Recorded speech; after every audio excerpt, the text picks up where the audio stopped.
So I'm jumping to Leviticus 20 now, which is the punishments for disobedience. And it's quite comprehensive, this chapter, Leviticus 20. It refers to witchcraft. It refers to and all of the applications of witchcraft.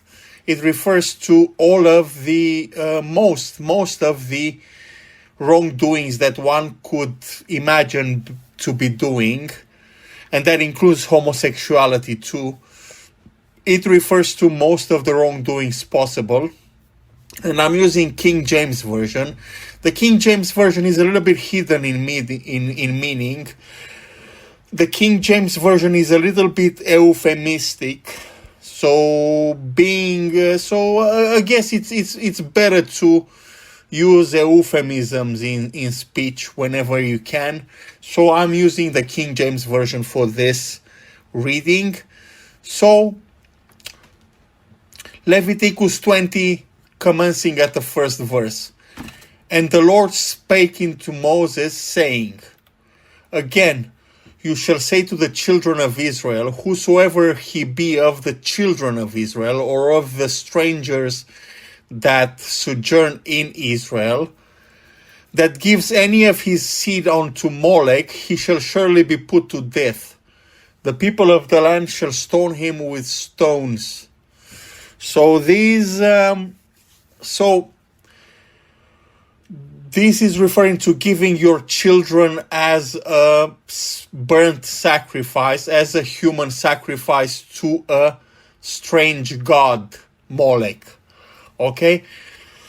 And the reason why you should be put to death with stoning for this sin, is that you are an enemy of Israel. Okay? You are from a different tribe that is an enemy of Israel if you're doing these things. And the same pertains to homosexuality. We will see this.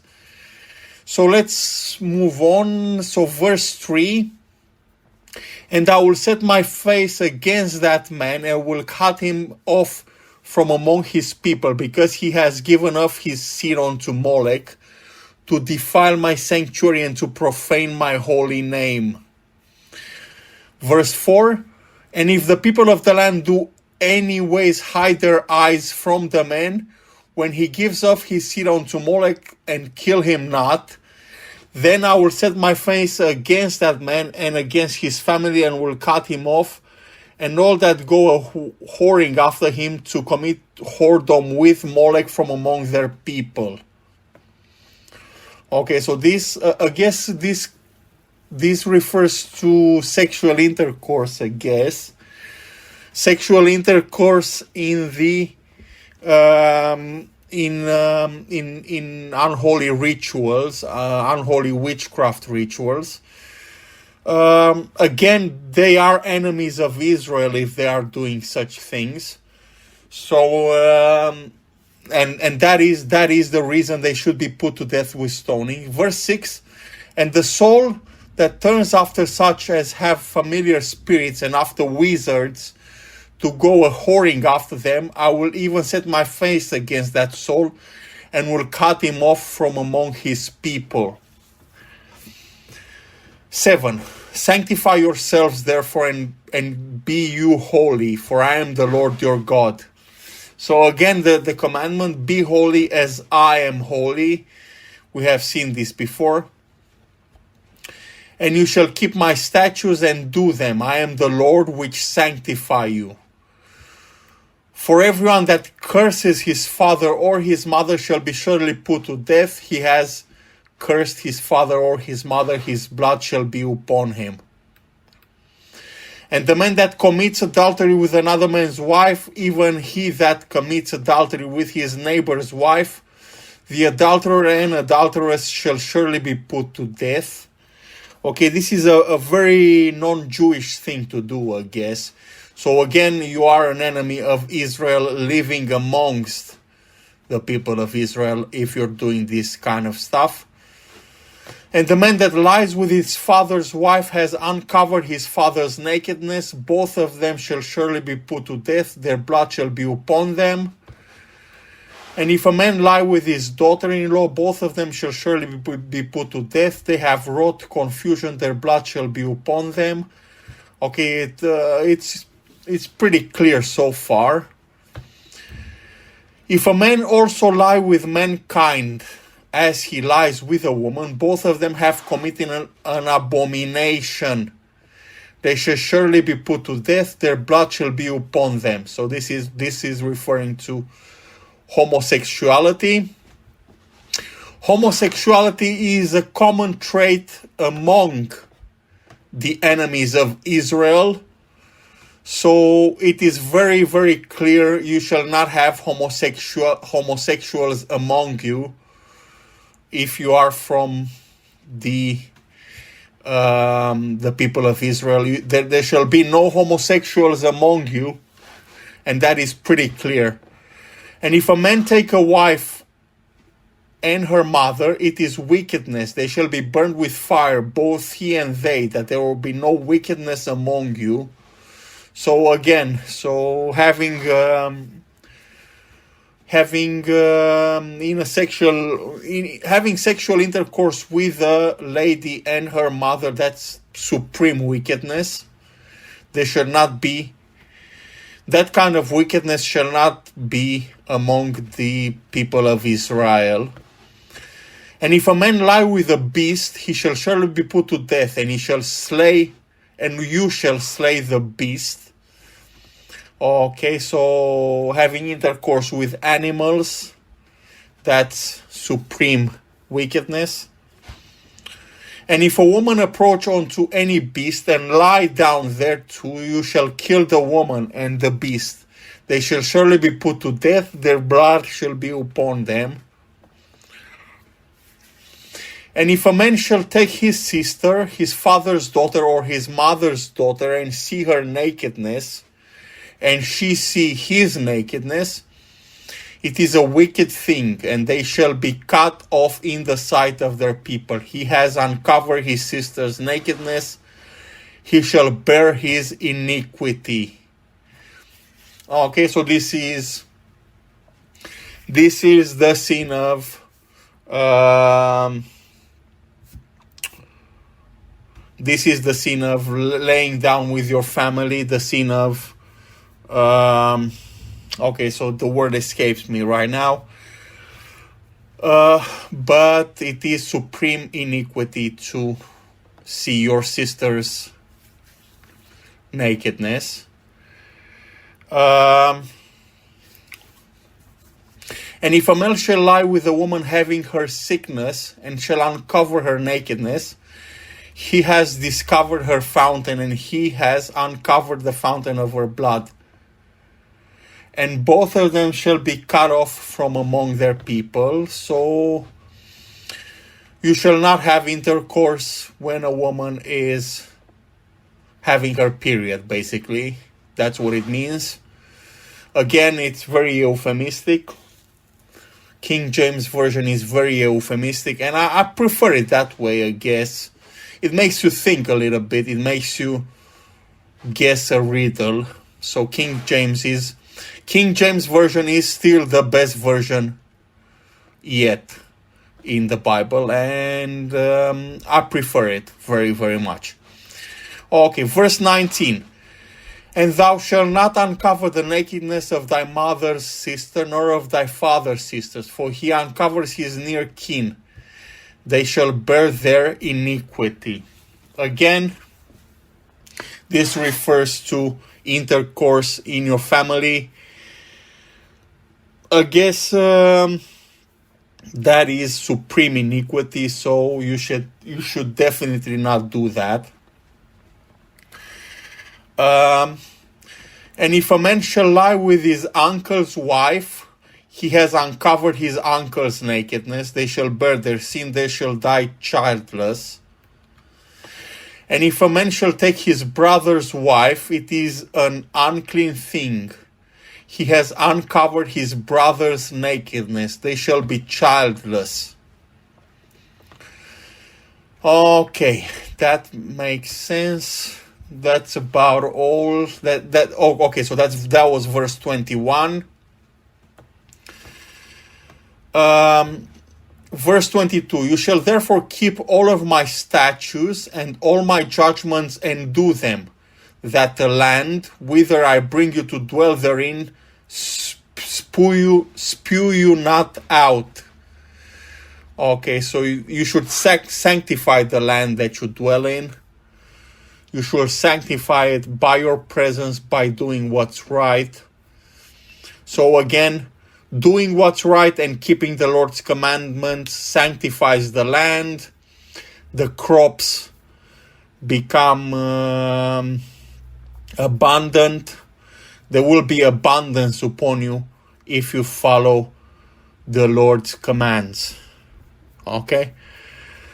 Verse 23, and you shall not walk in the manners of the nation which I cast out before you, for they committed all these things, and therefore I abhorred them. So again, it is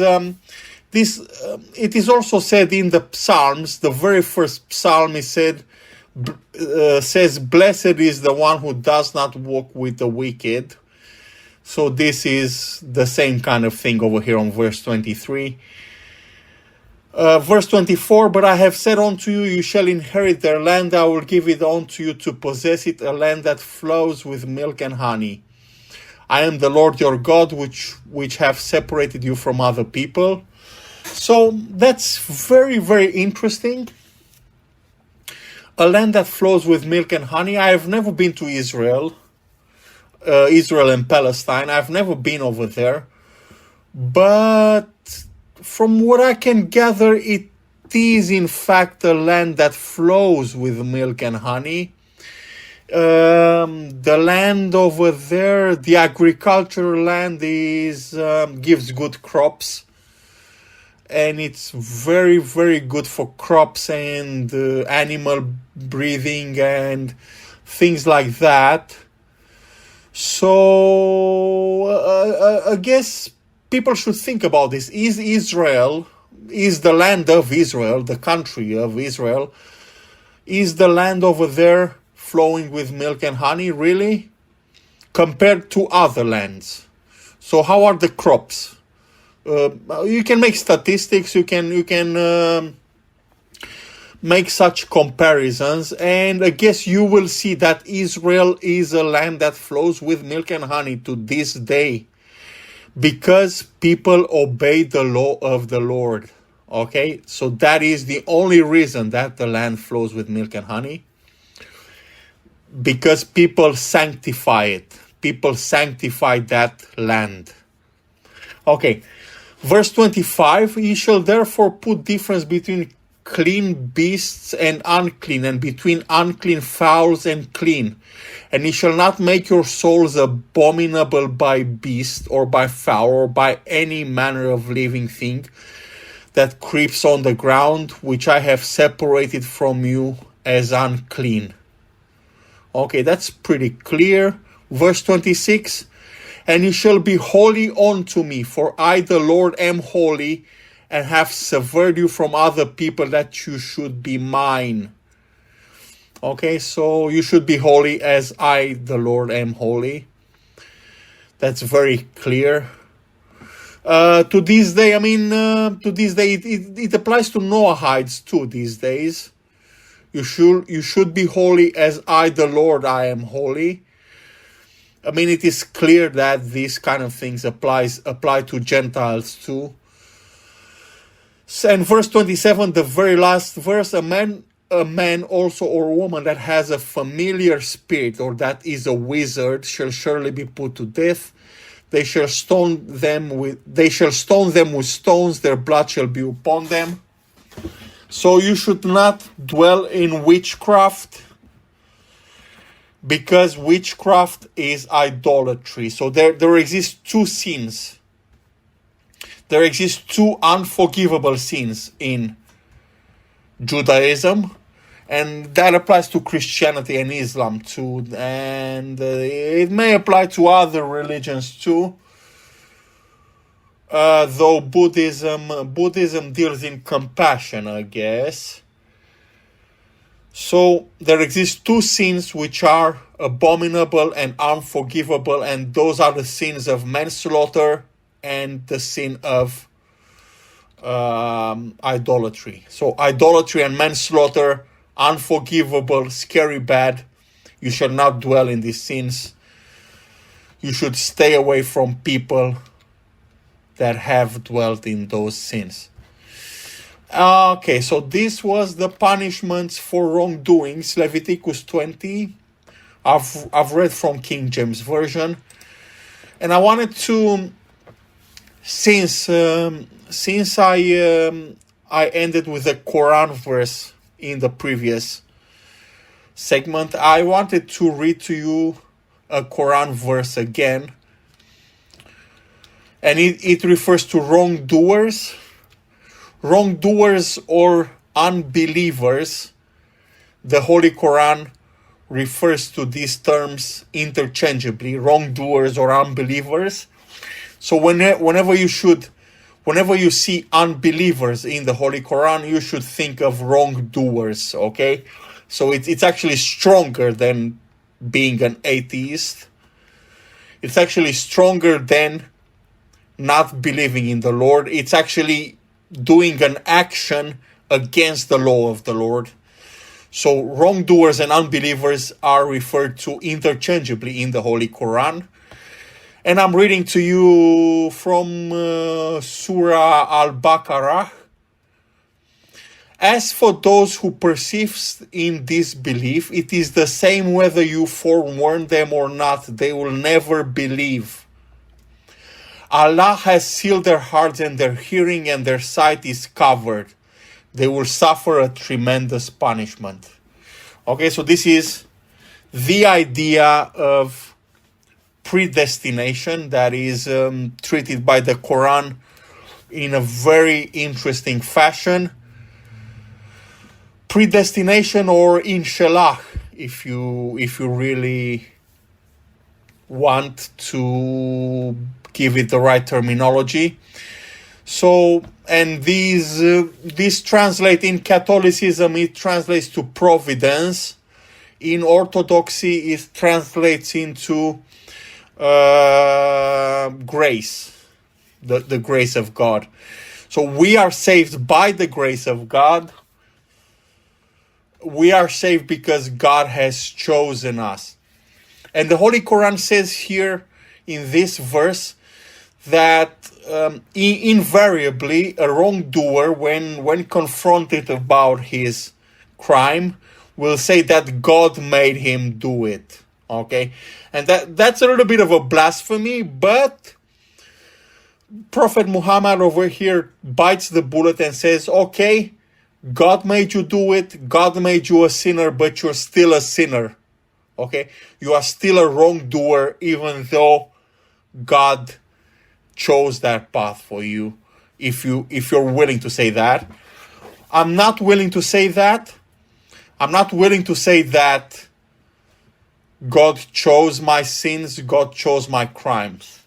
The reason I have sinned in the past was atheism or agnosticism. Okay, that is the reason I have sinned, and the reason I am sinning is weakness. Okay, it's my own weakness and lack of prayer and lack of giving in alms, lack of following a wise and steadfast regime. Okay, that is the reason I am sinning. Okay, so we should not blame it. We should not blame the Lord for our sins. We should not blame the Lord for anything bad that happens to us. That is not the Lord. That is the other guy. Okay, so make that distinction. That is not the Lord. That is the other guy who's doing that thing.